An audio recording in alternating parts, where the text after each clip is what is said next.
Hello student, this is Pankaj Dhiman, faculty member of SBS Law College, Shri Ganganagar. Uh, we are going to start our next subject, the Code of Criminal Procedure 1973.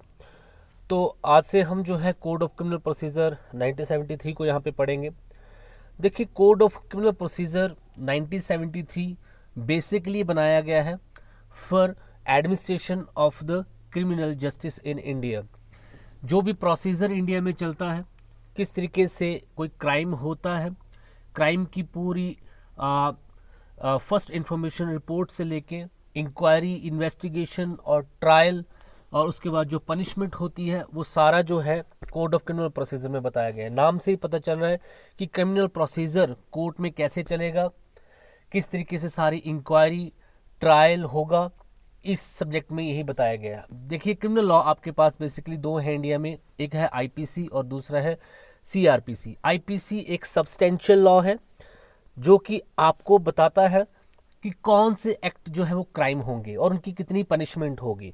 तो substantial law हमेशा आपको अपनी जो right and duties को बताता है कि आपको क्या करना है और आपका कौन सा एक्ट जो होगा वो क्राइम हो सकता है।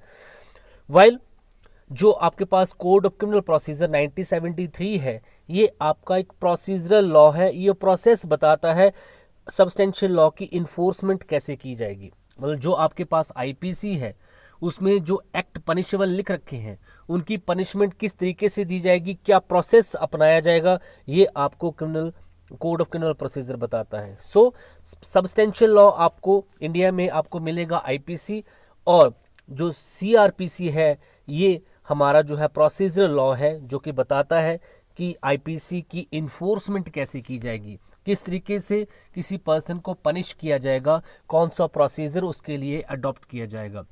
आप देखेंगे कि पुलिस जब भी कोई क्राइम होता है तो उसमें सबसे पहले एफआईआर या कंप्लेंट होती है, और उससे बाद जो है फिर इन्वेस्टिगेशन, इंक्वायरी, उसके बाद चार्ज फ्रेम होते हैं, फिर ट्रायल स्टार्ट होता है। ट्रायल के बाद जो सारा प्रोसेस वहाँ पे अपनाया जाता है और साथ में एंड में उस पर्सन को या तो कन्विक्ट या फिर एक्विट वहाँ पे किया जाता है।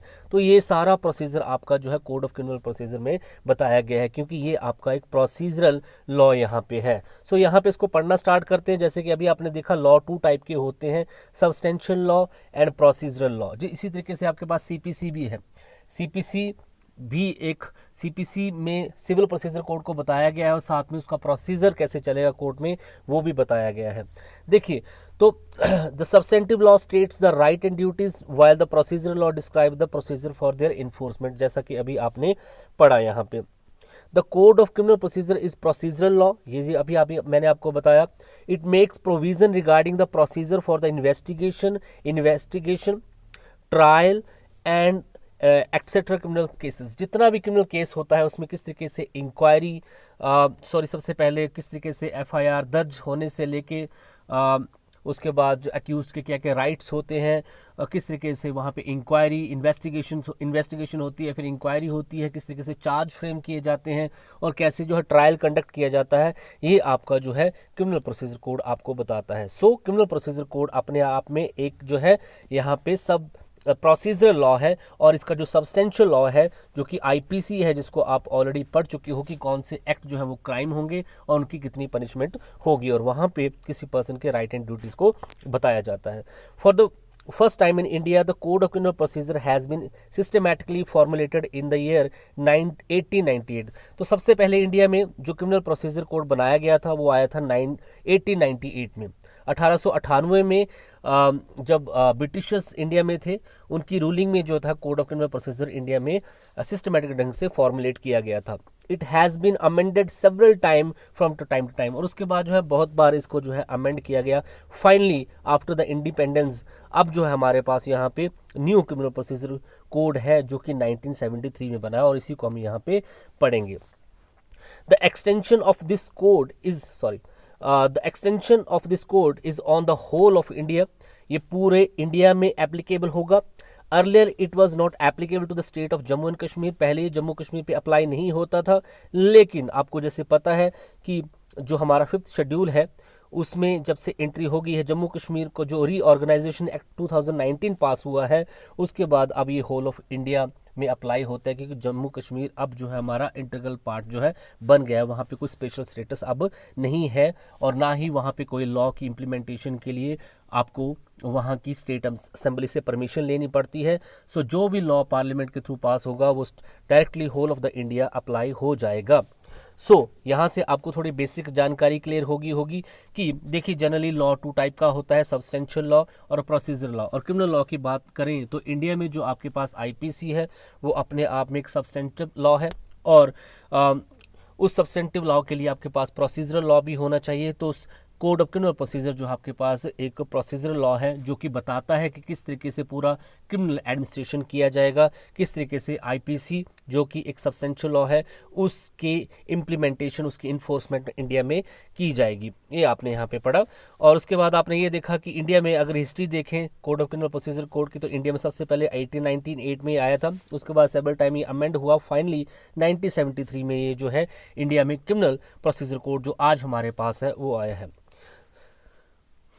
अब क्वेश्चन आपके पास यही है कि कोड ऑफ क्रिमिनल प्रोसीजर जो हमारे पास इस टाइम पे है उसके क्या क्या करैक्टरिस्टिक्स हैं, इसी को आपने यहाँ पे पढ़ना है। तो जो हमारे पास न्यू सीआरपीसी है 1973 का, उसमें क्या क्या फीचर्स हैं, क्या क्या नई चीज़ें इंक्लूड की गई हैं जो कि पहले वाले 1898 वाले में नहीं थी, वो सारी चीज़ें आप यहाँ पे डिस्कस करेंगे। तो सबसे पहले इस पूरे कोड ऑफ क्रिमिनल प्रोसीजर की जो फीचर्स है उसमें सबसे पहले आपके पास it has 37 chapters and 484 section. तो आपको ये पता होना चाहिए कि जो हमारे पास कोड ऑफ क्रिमिनल प्रोसीजर है इसके 37 चैप्टर हैं, और ये सारे चैप्टर जो हैं 484 सेक्शन में डिवाइड किए गए हैं। तो 37 चैप्टर हैं और 484 सेक्शन में ये डिवाइड किए गए हैं।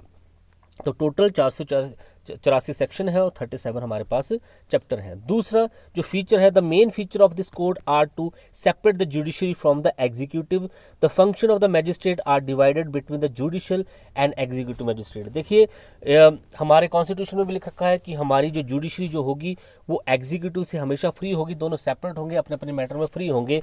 तो यहाँ पे भी सीआरपीसी में भी ऐसा किया गया है। देखिए यहाँ पे मैजिस्ट्रेट टू टाइप के होते हैं, एक होता है जुडिशियल मैजिस्ट्रेट और दूसरा होता है executive magistrate.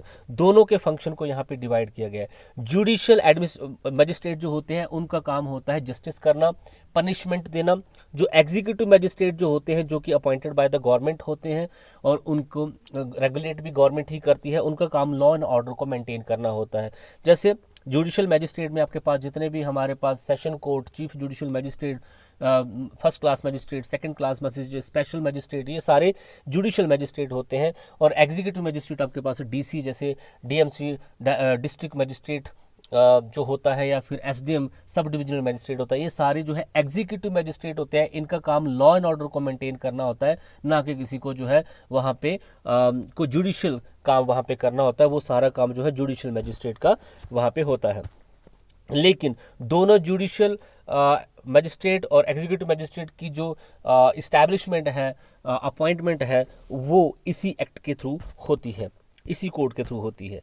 The main limit of the presenting the charge sheet in the court has been fixed at 60 day and the 90 days. इससे पहले जो चार्ज शीट जो पुलिस फाइल करती थी किसी भी केस से, किसी भी क्रिमिनल केस से रिलेटेड चार्ज शीट जो है उसकी कोई टाइम लिमिट वहाँ पे नहीं थी। लेकिन अब जो है टाइम लिमिट यहाँ पे फिक्स कर दी गई है कि आपको चार्ज शीट जिसमें जो है चार्ज लगाए जाते हैं उस अक्यूज पे, वो पुलिस को जो है विद इन 60 डे या फिर 90 डेज के अंडर देनी होती है। इसके अलग अलग प्रोविजन है जिसको आगे आप पढ़ेंगे। If the charge sheet is not produce with in this period, और अगर 60 या 90 दिनों के बीच में चार्ज शीट प्रोड्यूस नहीं की जाती है by the police officer, then वो जो अक्यूज होता है वो बेल लेने का जो है अधिकारी हो जाता है। He is entitled to release on the statutory bail, जो है उसको वहाँ पे मिल सकती है। तो चार्जशीट को फाइल करने की टाइम लिमिट यहाँ पे डिसाइड कर दी गई है। The provision has been made to the reduce the period of custody from the period of sentence. अब क्या किया गया है कि जो जितना टाइम आपने ड्यूरिंग द ट्रायल जो है कस्टडी में गुजारा है, आपको बेल नहीं मिली और आप जेल में रहे, हालांकि आपको सज़ा नहीं हुई है, तो जो आपको फाइनली सज़ा होगी उसमें से आपका जो पीरियड ऑफ कस्टडी वाला टाइम जो होगा, जो बिफोर द पनिशमेंट आपने जो जेल में टाइम गुजारा है, वो आपका वहाँ पे लेस कर दिया जाएगा। ये पहले प्रोविज़न नहीं था। In the new code, the arrangement have been made to make the arrested aware of the reason of the arrest and the right to be released on the bail in the bailable cases। तो यहाँ पे एक और इस नए code में ये भी अरेंजमेंट की गई है कि जो अरेस्टेड पर्सन है, जिसको पुलिस ने अरेस्ट किया है, उसको ये बताना पड़ेगा कि उसको अरेस्ट क्यों किया गया है। He should be aware of the reason of the arrest, और उसको बेल पे रिहा होने का भी राइट होगा बेलेबल केसेस में। ये बेलेबल केसेस क्या होते हैं आगे आप पढ़ लेंगे। नेक्स्ट है arrangement have been made to send a summon to the witness by the post. पहले जो है समन जो है इंडिविजुअली जाके दिए जाते थे, अब समन जो है बाय पोस्ट भी जो है दिए जाएंगे। विटनेस को, जिसने गवाही देनी है, उसको समन जो है बाय पोस्ट भी सेंड किए जा सकते हैं।